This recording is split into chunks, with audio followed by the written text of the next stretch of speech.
சரிங்களா? இப்படி ஒவ்வொரு லேயரா வெளிப்பட்டதோ இல்லையோ ஞான அணுக்களை வெளிப்படுத்திட்டாரு.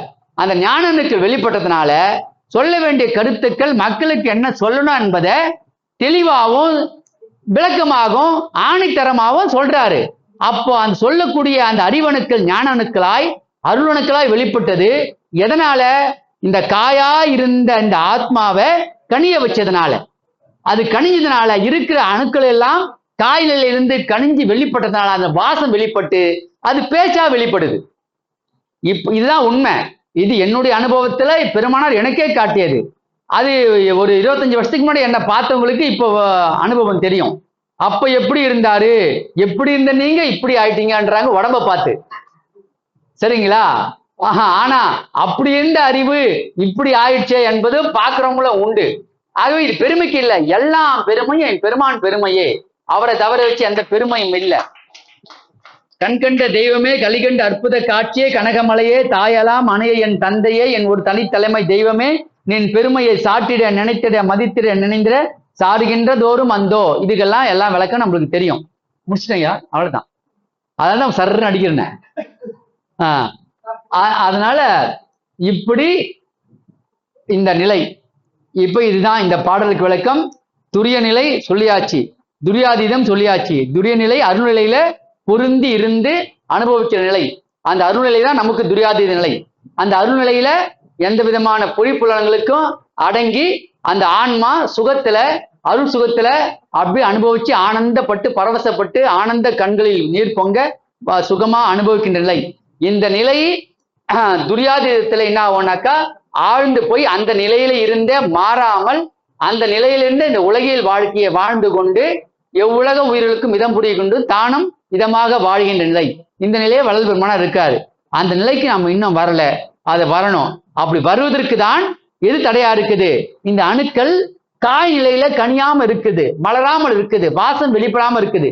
அதுக்கு தடையாக இருப்பது உணவே தடையாக இருக்குது. அந்த உணவிலும் மாமிச உணவு பெருந்தடையாக இருக்குது. அந்த தடையை வள்ளல் பெருமானார் நீக்கிறாரு.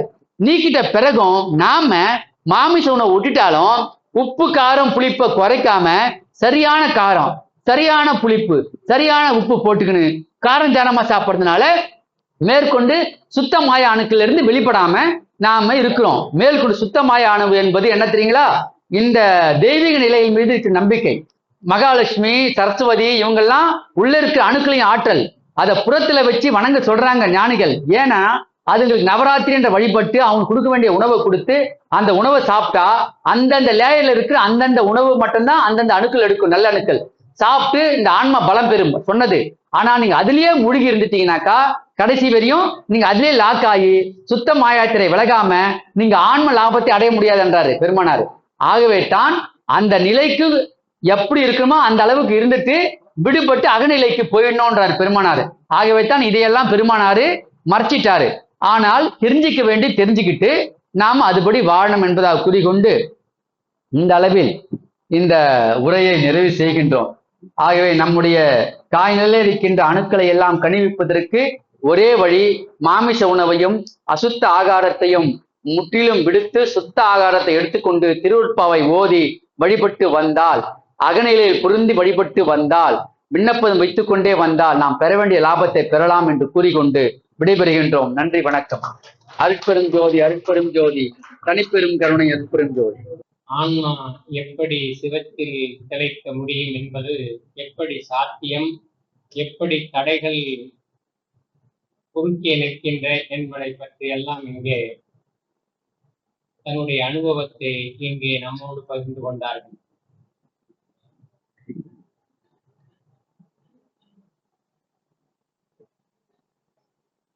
கொஞ்சமாவது வழிபாட்டு நிலையில இருக்கிறவங்களுக்கு என்ன சொல்லணும்னா, பேசினதுல ரொம்ப அற்புதமான ஒரு செய்தியை சொன்னாங்க. நீங்க சைவமா மாறிட்டீங்க அப்படின்னு சொல்லி சொன்னா உங்களுடைய நிலைப்பாட்டில் முன்னேற்றம் என்பது வெகு விரைவாக நடக்கும் என்பதிலே இரண்டாவது சிந்தனை இருக்க முடியாது. ஏன்னு கேட்டா, இந்த மாயையில சுத்த மாயை, அசுத்த மாயை,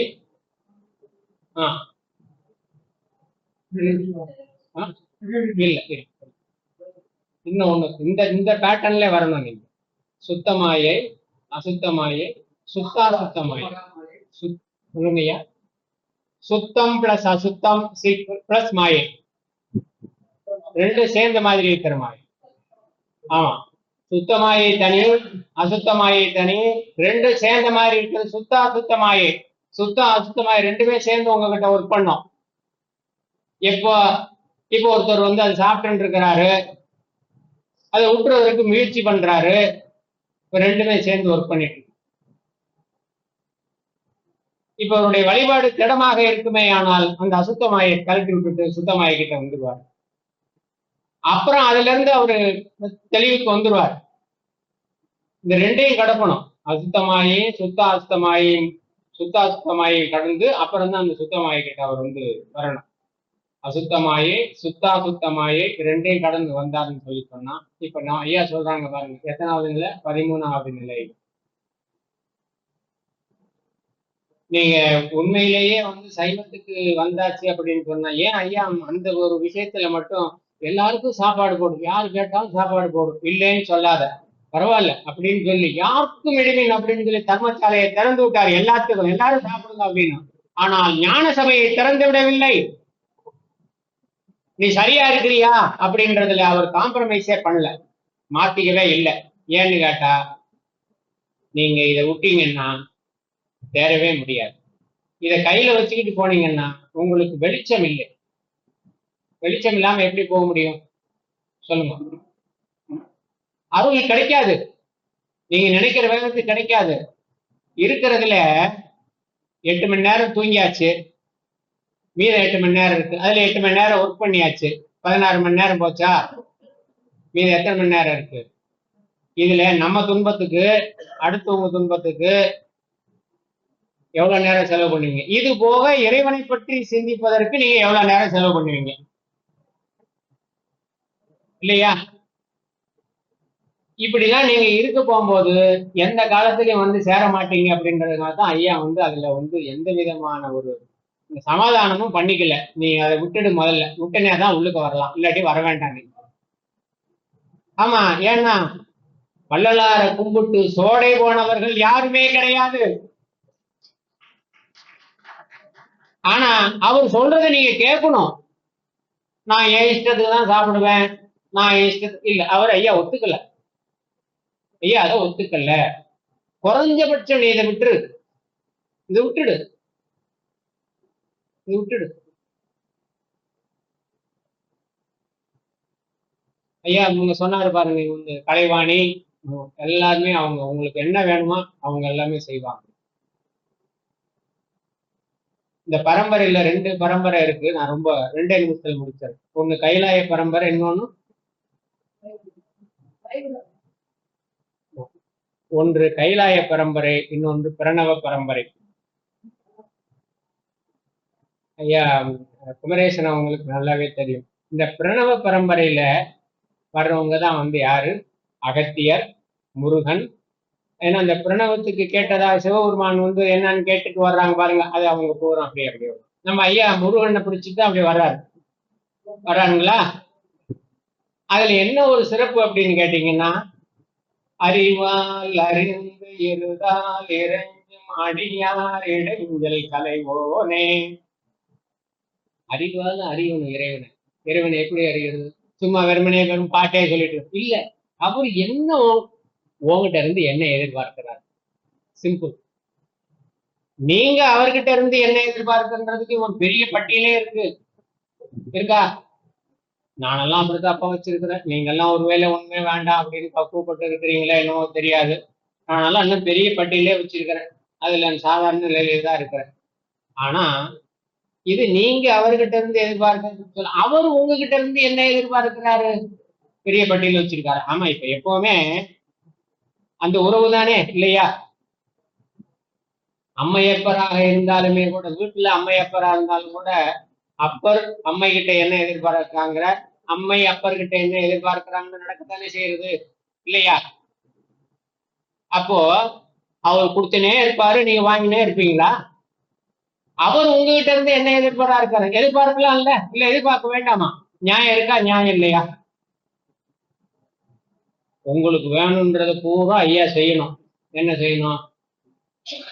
காலேஜ் முடிக்க போகும்போதே கேம்பஸ்லயே இன்டர்வியூல அப்பாயின்மெண்ட் ஆர்டரோட பையன் வந்துடணும். படிச்சு முடிச்சு கையில வெளியில வரும்போதே என்ன வந்துடணும்? அப்பாயின்மெண்ட் ஆர்டரோட வந்துடணும். அப்புறம் என்ன செய்யணும்? நல்ல வசதியான இடத்துல செவப்பா, அப்புறம் இப்படி ஒன்னொன்னா நம்ம வேணுன்றது பூராமே அப்படியே நடந்துட்டே இருக்கணும். சரி, அவரு என்ன கேட்கிறாரு உங்ககிட்ட?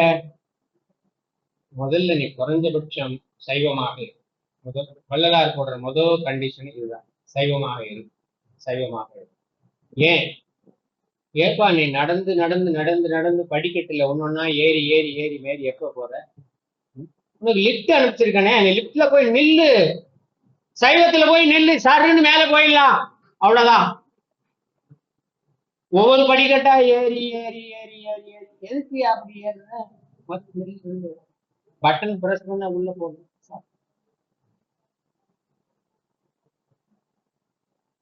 ஏன் இப்படி ஒவ்வொரு படிக்கட்டா நீங்க போகணும்? 12 படிக்கட்டு விட்டாச்சு.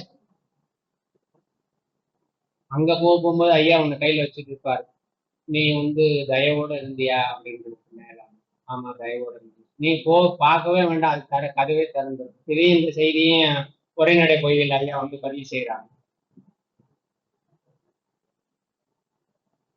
நீ வெறுமனையே வழிபாட்டுல இருந்து எல்லா வழிபாட்டையும் ஒரு ரவுண்ட் அடிச்சார் ஐயா. சைவமா இருக்கட்டும், வைணவமா இருக்கட்டும், வேற எந்த வழிபாடாகவும் இருக்கட்டும் அப்படின்னு சொல்லிட்டு அவங்க சொன்னது உலகத்திலேயே ஒரு கோயிலை கட்டி, உலகத்திலேயே ஒரு கோயிலை கட்டி அதுல எந்த விதமான இப்படிதான் வழிபாடு பண்ணணும், இப்படிதான் வழிபாடு பண்ணணும், இப்படிதான் பண்ணணும், எந்த ஒரு சடங்கு சம்பிரதாயத்தையும் வைக்காம உங்களை எந்த நிலைக்கு உயர்த்த வேண்டுமோ அந்த நிலைக்கு உயர்த்தி, நீ இதை மட்டும் விட்டுட்டு நான் உள்ளுக்க வா, உனக்கு என்ன வேணுமோ அது அங்கே கிடைக்கும் அப்படின்றத தீர்க்கமா சொன்ன ஒரே ஒரு மார்க்கம் சன்மார்க்கமாகத்தான் இருக்கு. ஏன்னு கேட்டா ஐயா தான் சொன்னாங்க முதல்ல உத்தரஞான சிதம்பரத்துல அங்கெல்லாம் தேவர்கள் வழிபாடு பண்ணிட்டு இருக்கிறாங்களாம். இப்ப நம்ம மட்டும் தான் வழிபாடு பண்றோமாண்டா? தேவர்கள் அங்க நின்று வழிபாடு பண்ணிட்டு இருக்கிறாங்களாம். நானா ஏதோ கண்டுபிடிச்சு சொல்றேன்னு நினைக்கிறீங்களா? இந்த உத்தரஞான சிதம்பரமால பாட்டுலே இருக்கு. சும்மா வாழ்த்துறாங்களா? எங்காவது ஒரு இடத்துல இங்க அவங்க எல்லாம் வாழ்த்திட்டு இருக்காங்கன்னு நான் கேட்டல. அப்ப அது எப்படிப்பட்ட இடம்? உங்களுக்கு பக்கத்துல ஒரு தேவர் ஒருத்தர் நின்றுட்டு இருப்பார் அப்படின்னா பாத்துக்கோங்க. அப்ப எவ்வளவு பெரிய நிலை. நான் ரொம்ப அளவா ரொம்ப குறைச்சு சொல்றேன். இன்னும் இதை விட 2 படி இருக்கு மேல. உள்ள போகும்போது இந்திரனோ அல்லது வேற யாரோ அவங்க பக்கத்துல நிக்கலாம். போய் பாருங்க. போய் அங்க நின்று பாக்குறவங்களுக்கு தான் தெரியும், அனுபவிக்கிறவங்களுக்கு தெரியும். அங்க போய் வெளியில நான் நின்று வள்ளல் பெருமானை கூப்பிடுவேன், ஐயா அப்படின்னு கூப்பிடுவேன்னு சொல்றாங்க. ஏன்னா அவங்களுக்கும் ஒரு எப்படி நெருக்கம் வரணும் அப்படின்றது உண்மையிலேயே அவங்கள காணாத காட்சியெல்லாம் காட்டி வைக்கக்கூடிய அந்த வாய்ப்பு உள்ளது அங்கே இருக்கிறது என்பதை சொல்லி, அந்த உணவு உண்மையிலேயே நம்ம சரியான வழியில பின்பற்றுமையானால் உணவுதான் நம்மாழ்வார் என்ன சொல்லுவாங்க? Very good. உணவுதான் உணர்வு. நீங்க என்ன உணவை எடுத்துக்கிறீங்களோ அது உங்களுக்கு உணர்வாக வெளிப்படும். நம்மாழ்வார் அதான் சொல்றாங்க, நீ இதெல்லாம் எடுத்துக்கிட்டேன்னா இதெல்லாம் இந்த மாதிரி. இந்த ஐயா ஒரே ஒரு கட்டுப்பாடு தான் சொன்னாங்க, நீங்க சைவமா இருங்க. நம்ம எல்லாரும் பணி செய்வாங்கன்றதுல கலைவாணியா இருக்கட்டும், லட்சுமியா இருக்கட்டும், அதை உண்மை அனுபவிக்கிறவங்களுக்கு தெரியும்.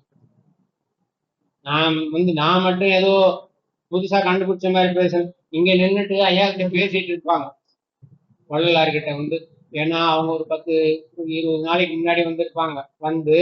ஒரு விண்ணப்பத்தை இங்க கொடுத்துட்டு போயிட்டு இன்னும் நான் சரியாயிடுத்து. அப்போ பார்க்கும்போது அந்த மாதிரி இது எங்களுக்கு உண்மையிலேயே இங்க நின்று அவங்க பேச போகும்போது நம்ம பார்ப்போம், பேசிட்டு இருக்காங்க, ரொம்ப நேரமா வந்து பேசிருக்காங்க அவங்களோட இதெல்லாம் இருந்தது. அப்புறம் வந்து ஐயாவே சொல்லுவார், சரி இவங்கெல்லாம் வந்து அவங்களுக்கு யார் யாருக்கு என்னென்ன நிவர்த்தி ஆகும் ஒன்றும் நேரடியாவே சொல்லிடுவாரு, இல்லது இங்க யாராவது இருந்தாங்கன்னா அவங்கள்ட்ட சொல்ல சொல்லுவார். வேற என்ன வேணும் நமக்கு? அவர் கேட்கறது என்ன? ஒன்னே ஒண்ணு, சைவமாக மாறும். நம்மள மாதிரி பெரிய பட்டியல் அவங்க வச்சுக்கல. இந்த மாலை பொழுதை அற்புதமாக மாற்றிய நன் அன்பிற்குரிய செல்வபூதி ஐயாவுடைய திருவடியை வணங்கி, இங்கே வந்திருக்கக்கூடிய அடியார் பெருமக்களுடைய திருவடியை வணங்கி சிறப்பு வாசிப்பதற்காக ஐயா குமரேசன் அவர்களையும் ஐயா தென்னவன் அவர்களையும் அழைத்தாகின்றேன். அருட்பது ஜோதி.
நன்மனை மக்கள் பொன் பூணாரிடம் புகழ் போதம் பெருமை உண்மை என்றும் காரணம் நின்னாமம் கடல் வென்றார் ஒற்றின் கண்ணுதல் பால் மானார்வம் உற்றமையிலே வடிவுடை மாணிக்கமே.